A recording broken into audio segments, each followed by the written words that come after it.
తెలంగాణ రాష్ట్రంలో తొలి విడత గ్రామ పంచాయతీ ఎన్నికల సంగ్రామానికి రంగారెడ్డి జిల్లా రాజేంద్రనగర్ రెవెన్యూ డివిజన్తో పాటు షాద్నగర్ నియోజకవర్గంలోని 6 మండలాలు సిద్ధమయ్యాయి.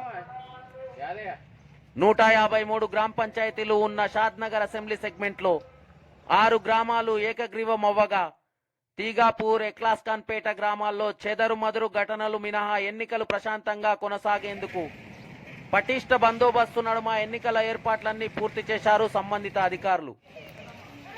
ఉదయం 7 గంటల నుంచి పోలింగ్ ప్రక్రియ ప్రారంభం కావడంతో గ్రామాల్లో సందడి వాతావరణం నెలకొంది. పోలింగ్ కేంద్రాల వద్దకు బారులు తీరిన గ్రామస్తులు ప్రశాంత వాతావరణంలో తమ ఓటు హక్కును వినియోగించుకున్నారు. నియోజకవర్గ ప్రజాప్రతినిధులు ఎమ్మెల్యే వీర్లపల్లి శంకర్ తన స్వగ్రామమైన వీర్లపల్లిలో తన ఓటు హక్కును వినియోగించుకోగా ఉమ్మడి మహబూబ్ నగర్ జిల్లా ఎమ్మెల్సీ నాగర్కుంట నవీన్ రెడ్డి సైతం తన స్వగ్రామం మొదళ్లగూడెంలో తన ఓటు హక్కును వినియోగించుకున్నారు. మాజీ ఎమ్మెల్యేలు అంజయ్ యాదవ్, ప్రతాప్ రెడ్డి, బక్కని నర్సింహులు సైతం తమ తమ సొంత గ్రామాల్లో ఓటు హక్కును వినియోగించుకొని తమ అనుభవాలను పంచుకున్నారు.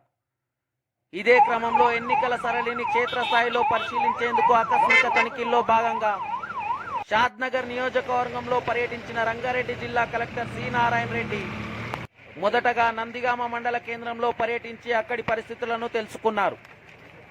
అనంతరం లింగారెడ్డిగూడ గ్రామంలోని పోలింగ్ కేంద్రాన్ని పరిశీలించి మీడియాతో మాట్లాడారు. గ్రామ పంచాయతీ పాలక వర్గం ఎంపికలో ప్రతి ఒక్కరూ ఓటు హక్కును సద్వినియోగం చేసుకోవాలని పిలుపునిచ్చారు. పోలింగ్ కేంద్రాల్లోకి 1 గంటలోపు వచ్చిన వారందరూ ఓటు హక్కు వినియోగించుకునే అవకాశం ఉంటుందని తెలిపారు. పోలింగ్ కౌంటింగ్ సరళిలో ఎలాంటి అవాంఛనీయ ఘటనలు చోటు చేసుకోకుండా పటిష్టమైన చర్యలు చేపట్టినట్లు ఆయన పేర్కొన్నారు.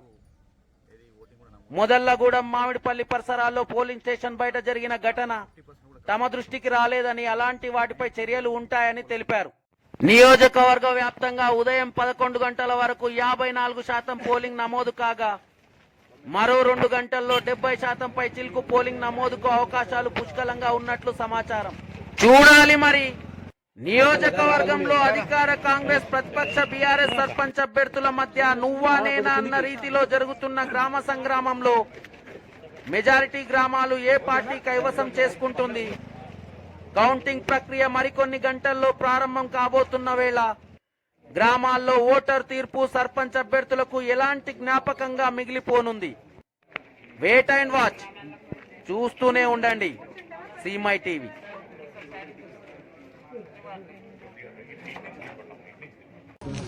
స్థానిక సమస్యల సమరంలో భాగంగా మా సొంత గ్రామం వీళ్లపల్లి గ్రామానికి రావడం జరిగింది. నేను ఒక మంచి సర్పంచుని, ఒక పనిమంతుని ఎన్నుకోవడానికి నా ఓటు సద్వినియోగం చేసుకున్నా.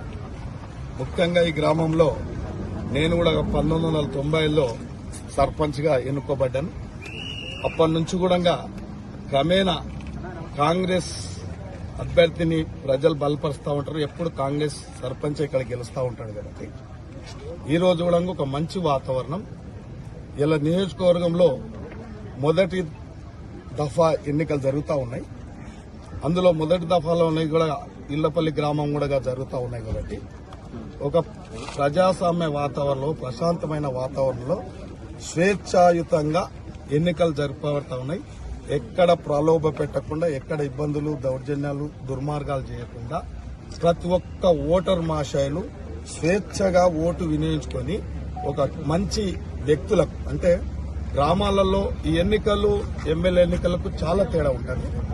ఇలా గ్రామాలలో ప్రజలకు అందుబాటులో ఉండే వ్యక్తి, ప్రజల సమస్యలు పట్టించుకునే వ్యక్తి, మంచి వ్యక్తి, గుణవంతుణ్ణి, విద్యావంతుణ్ణి ఎన్నుకుంటా ఉంటారు కాబట్టి అందులో మా గ్రామ పెద్దలందరూ బలపరిచిన అభ్యర్థి ఈ చంద్రశేఖర్ గౌడ్ గారు.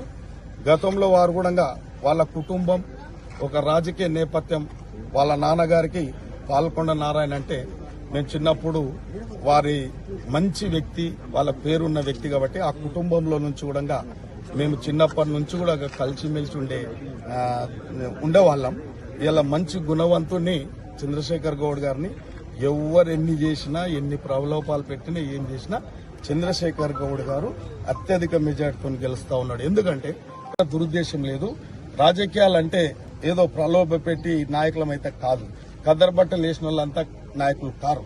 నిజంగా ప్రజాసేవకులు ప్రజలకు అంకితమై ప్రజలకు అందుబాటులో ఉన్నప్పుడే అది నిజమైన ప్రజాసేవకులుగా ప్రజలు గుర్తిస్తారు. కాబట్టి నిజమైన నాయకుడు కావాలంటే పనిమంతుడు కావాలి, గుణవంతుడు కావాలి, విద్యావంతుడు కావాలి, సేవకుడు కావాలి. అంబేద్కర్ గారు రచించింది ఏంటంటే ప్రజలే రాదు.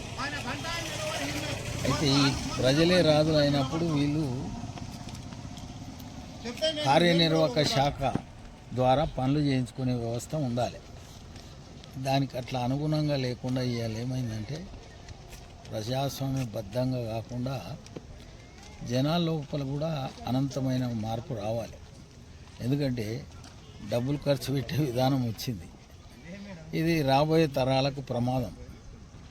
అందుకొరకు ఇది స్వతంత్రంగా అంటే గుర్తులు లేవు కాబట్టి ప్రజల ఇష్టం వచ్చినట్టు వాళ్ళు ఓట్లు వేసుకునే అవకాశం ప్రభుత్వం ఇచ్చింది. మరి ఇంకా రాబోయే తరాలకు మనం నేర్పాలి ఏంటంటే డబ్బులు తీసుకోకుండా ఓటేసే విధానం రావాలి.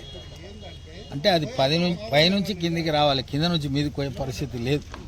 అంటే లీడర్లే మారాలి. లో భాగంగా ఈరోజు మనం మొదటి విడత పోలింగ్ జరుపుకుంటున్నాం.